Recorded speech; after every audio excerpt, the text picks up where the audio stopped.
morning, Barry Lovelace here from Training for Volleyball. Well, I get tons of emails and I really try to answer as many as I can, and if you email me asking questions about training, diet, etc., I'm sorry that I can't get to all of them, but I try. This question today that I get tons of emails about, and it's not only for the plank position, which we're going to go over, but it's also for single leg squats in a rolled up mat, medicine ball planks, unstable environments, 90-degree arm pulses, single leg high pull. They're not exercises that you could just, well, I guess you can if you're really going to keep track of it, but this is, the circuit training is more of timed, stop if it's bothering you, stop if you're fatiguing, stop if you feel aches and pains. So it's not your typical weightlifting where you can track on paper.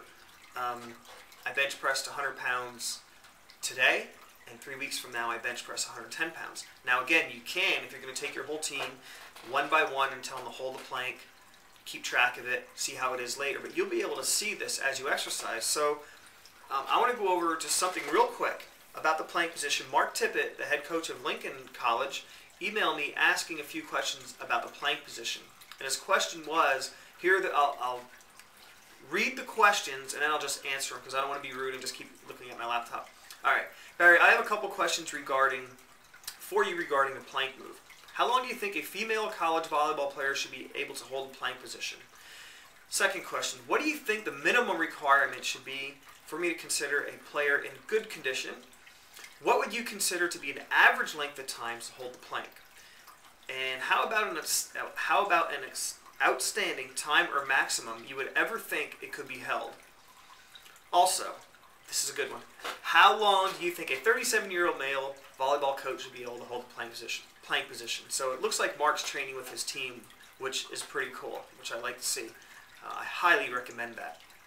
Alright, so how long do you think a female volleyball player should be able to hold the plank position? What is a minimum requirement? Well, that totally varies. You're going to have athletes of all different levels on your court training, doing the circuit training if you have them doing this. And one athlete is going to be right next to the other. They could both be seniors, playing 4 years. They played 4 years in high school. They've both been playing since they're 12. One could hold a plank nice and easy for 45 seconds. The other one has trouble in 10 seconds, which is okay. What I really highly recommend, and I just highly suggest, and please, these circuits that I give you and these supersets that I give you and all these exercises, I may say 30 seconds to a minute. That's the high level goal. But if you have an athlete that's holding a plank and they start, timeout, a plank, push-up position, nice and straight from your shoulders to your wrist, and you're just basically in a push-up position, okay? Sorry about that. I'm just assuming many of you know what it is. And you're just holding that.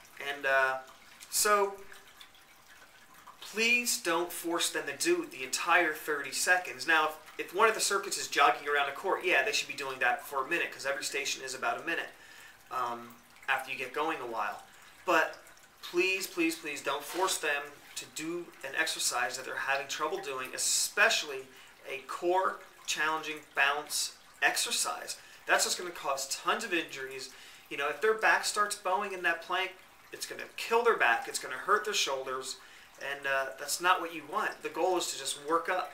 So again, if you see an athlete that's holding a plank for a minute, they held that plank for a minute and it's nice and easy, then you start going with the alternating leg lift. So they're in that plank, one leg comes up, one leg comes down, then the other one comes up and down. So you're just challenging the core more because you're unstable. Once you lift the leg, now you're only on both hands and one foot. So that's going to challenge your core, taking up one progression. Then you could do the plank on volleyballs, just holding your hands on volleyballs or medicine balls and a rolled up yoga mat, whatever's good for you, but you have to notice when they're ready. Okay, don't just say, okay, today we're doing planks on the ground, Wednesday we're doing them on medicine balls, Friday we're doing them with alternating leg lifts. Everybody's not the same, so you have to give those 3 progressions, which I have, which you see if you have the product. I give at least 2 or 3 progressions for every exercise, and those are their choices when you as a coach or your captain goes through and shows them what to do.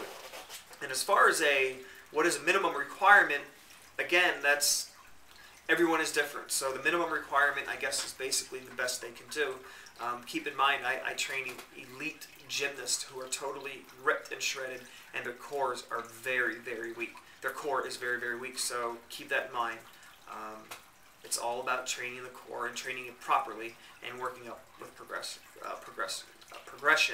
How about an outstanding time? Well, if you have an athlete that can hold it for 2-3 minutes, not that your stations are that long, but if it looks like it is, or you have an athlete and say, hey, come here, let me see how long you can hold a plank. If they can hold it 2 or 3 minutes, they're really cranking it up. And that's when you really have to start challenging them and their progressions, putting them onto medicine balls with the alternating leg lifts, putting them on a yoga mat with a alternating arm and leg lift at the same time. So they would be raising their right arm and their left leg at the same time.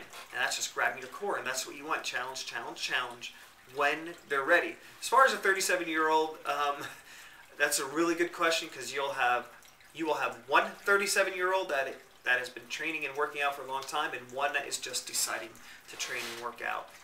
So again, everybody's different. If you've been working out, you've been training your core, you should be able to hold it at 30 seconds, with ease, as long as you have no back problems and no shoulder problems and no hip problems. So everybody's different. Follow the same advice. I have a 64-year-old grandmother that can hold it for easily over a minute, but she's been training the core for a while. So the last question, I think this info would be useful in terms of setting goals for my players and for evaluating where they are in terms of core conditioning. And I totally agree. And evaluate them, check them, but don't, again, if you have that one athlete that's only holding for 10-20 seconds, that's right, evaluate them, see where they are in a week from now, see where they are in 2 weeks from now. They should very easily, and every athlete, when you do core conditioning, you're working those stabilizer muscles, they work very quickly, and you're recruiting muscles, and you get more powerful and more stable, just after a few sessions. It's been proven it works. You may be doing this and you may see it as well. So that's really it. Please be safe with every exercise. Again, single leg squats with the band on a rolled up mat, medicine ball planks, V-sits, 90-degree arm pulses, squat jumps, every single exercise. Yes, they're timed in training for volleyball workouts and circuits, but if they're fatiguing, they're feeling pain, and they just can't do it, please don't force them to. You're going to have some injured athletes on your hands. So that's about it. Thanks for your time. That was all about the plank, and good luck with everything.